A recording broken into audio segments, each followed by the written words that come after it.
Data শাক করি। ডাঁটার শাক দিয়ে কি দিই? চিংড়ি মাছ দিই। আর হুম? ডাঁটা দিয়ে কি দিই? চিংড়ি মাছ দিই। ডাঁটা দিয়ে চিংড়ি মাছ দিই, শাক দিই।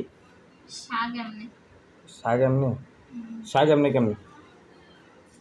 শাক এমনি কি কেমনে এমনি মজা হইব না? শাক মজা হইব না।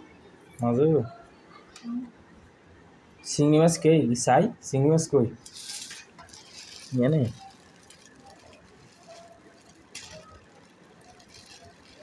ওরে এমন বিট্টু মাছ। চিংড়ি মাছ কট্টু কানছো আজ যে তো বাজার তুমি করছো?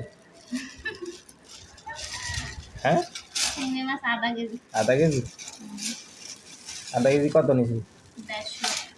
150? এই দেখুন বন্ধুরা, এখানে 150 টাকার মাছ আধা কেজি। মাছগুলো কিন্তু অনেক সুন্দর আছে না? সুন্দর তো আছে। কুচা মাছ নাই এই জায়গায়, সব সুন্দর। দেখুন না মাছের ভিতরে ডিম হয়েছে। ডিম হয়েছে? এই হলুদ হলুদ ডিম।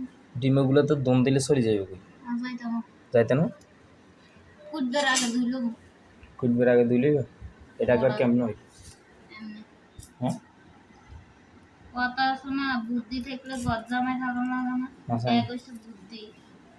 তাই কি গজ্জামাই রয়েছি নাকি? হুম? নাকি গজ্জামাই রয়েছি? গজ্জামাই অনার তো মাথার বুদ্ধি হারাইতে যাবে। এটা একটা। আপনার যে বুদ্ধি, আপনার বুদ্ধির অভাবে ঘরে থাকা যান না। আমি কি বাইরে রয়েছি?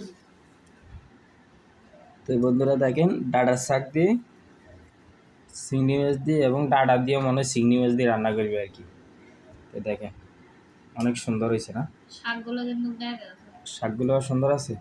ওই দেখেন শাকগুলো, শাকগুলো ডাঁটাগুলো একেবারে সেই কচি শাক, কচি।